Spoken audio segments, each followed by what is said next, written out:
अब उपेक्षा समाप्त हो गई, विरोध समाप्त हो गया, अब तो अनुकूलता ही अनुकूलता है। न चाहते हुए प्रसिद्धि होती है, न चाहते हुए मान प्राप्त होता है। कार्य का एक आवश्यक भाग के नाते भी सम्मान के पद पर जाकर बैठना पड़ता है। संघ का सम्मान बढ़ाए तो संघ का हर दायित्व ये सम्मान का पद हो गया।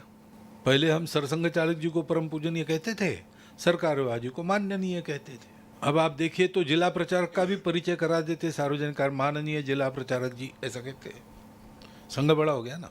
ये अनुकूलता की बहुत सारी सुविधाएं हैं कार्य बढ़ाने की दृष्टि से, लेकिन बहुत सारे इसमें नुकसान भी है। उसमें ये सारे हैं और उससे हमको छुट्टी नहीं है, उसमें रहना है, लेकिन वैसा ही बनना है, वैसा ही रहना है जैसा हम उपेक्षा के समय थे, विरोध के समय थे।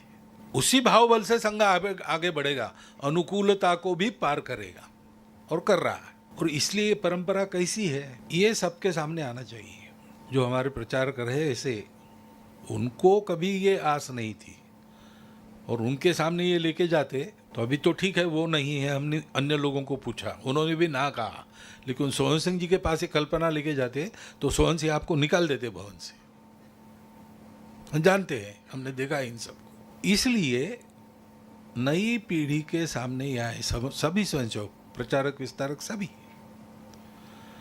क्योंकि जैसा मैंने कहा कि मानसिकता से हर स्वयंसेवक प्रचारक ही हो जाता है। प्रत्यक्ष परिस्थिति में अंतर आता है, क्योंकि यही जीवन शक्ति है संघ की, यही संघ के चरण है।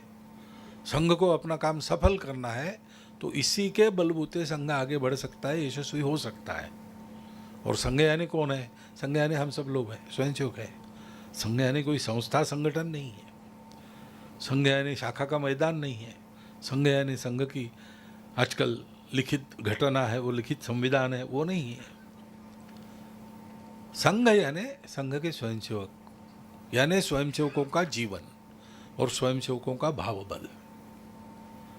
उसी के आधार पर आगे बढ़ना है तो ये जीवन हमको देखने पड़ेंगे, उन जीवनों की जानकारी हमको होनी पड़ेगी।